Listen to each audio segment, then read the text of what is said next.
The film begins about a year after the events of The Falcon and the Winter Soldier. Sam Wilson has settled into his role as Captain America, becoming a public symbol of hope. He works closely with the government but maintains his independence, a fact that doesn't sit well with everyone.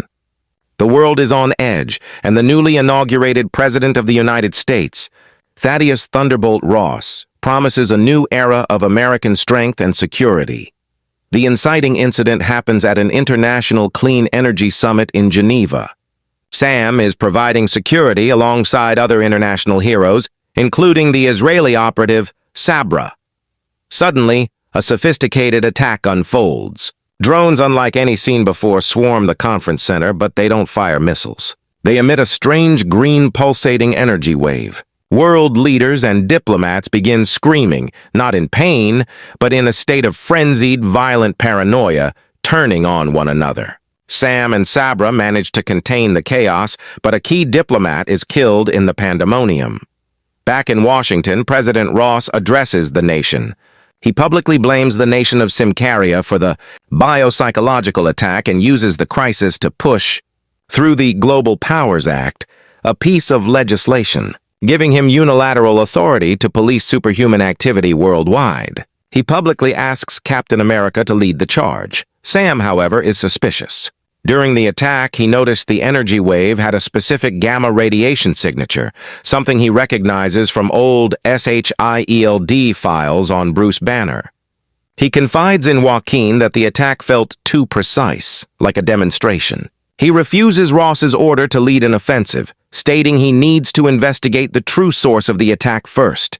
This act of defiance is all Ross needs. He declares Captain America a rogue agent, a relic of a bygone era who cannot be trusted to protect American interests. Sam Wilson is now a fugitive. With Joaquin as his eyes in the sky and his only ally, Sam goes underground. His investigation leads him to a name long buried in government black sites, Dr. Samuel Stearns, the brilliant cellular biologist who tried to replicate the super soldier serum and was exposed to Bruce Banner's blood, last seen in 2008 with his forehead beginning to mutate. Sam discovers that Ross, desperate to create his own controllable super soldiers, secretly pardoned Stearns and put him in charge of a clandestine research program. Ross's goal was to create soldiers who were loyal and powerful, but Stearns had his own, much grander ambition. We are then introduced to the leader. Samuel Stearns is no longer just a man. His cranium is massively enlarged, his intellect now operating on a level beyond human comprehension. He sees humanity's emotions, its chaos, and its free will as a disease. He believes the only path to true peace is to cure humanity by elevating it to a state of pure collective logic, his logic. The attack in Geneva wasn't an act of war. It was an experiment. The leader has perfected a way to use targeted gamma frequencies to manipulate the emotional centers of the human brain. His ultimate plan is to hijack a network of repurposed Stark Industries satellites. From orbit, he will blanket the entire planet in his gamma wave, effectively lobotomizing free will on a global scale. He will create a brave new world, a perfectly orderly planet where he is the silent guiding intelligence.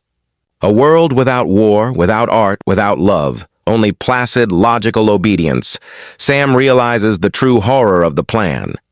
This isn't about world domination. It's about the extinction of the human soul. He learns that the leader's main facility is located at Tesseract Mountain, a remote, decommissioned gamma research base. The final act is a race against time. As Sam and Falcon fly towards the base, President Ross, realizing he's been played, deploys his own forces, not to stop the leader, but to secure the technology for himself. It becomes a three-way battle. Falcon engages in a blistering aerial dogfight against military jets and the leader's advanced drones, trying to prevent them from protecting the satellite uplink. Inside the base, Sam confronts the leader. The fight is unlike any he's ever had. The leader is physically weak, but his mind is a weapon. He doesn't throw punches. He throws psychic assaults. He forces Sam to relive his deepest failures and insecurities, the guilt over Riley's death, the feeling that he is an imposter holding Steve's shield. "You fight for their freedom, Captain," the leader says, his voice calm and condescending. But look where it leads them.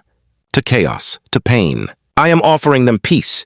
Sam fights back, not with his fists, but with his will. He anchors himself to the memory of the people he protects, the goodness he has seen.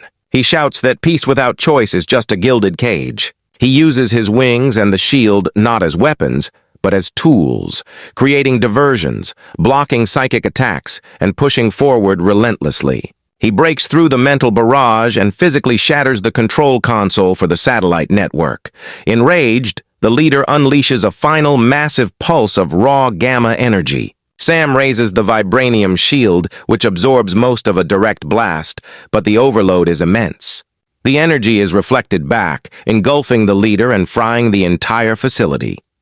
In the aftermath, Sam stands victorious but weary.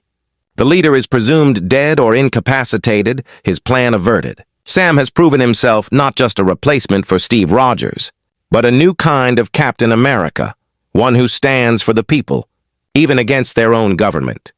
President Ross is forced to publicly clear Captain America's name, but the damage is done. Ross's reputation is in tatters, and he is more paranoid and dangerous than ever. The world now knows how vulnerable it is. A furious President Ross sits in the Oval Office. Valentina Allegra de Fontaine steps out of the shadows. Ross looks at her and says, "Wilson was a symbol. I need a fist." Unpredictable, uncontrollable heroes are a liability. It's time we put a leash on them. Your team. Are they ready? Val just smirks. "Mr. President," she says, "my thunderbolts are always ready for a storm.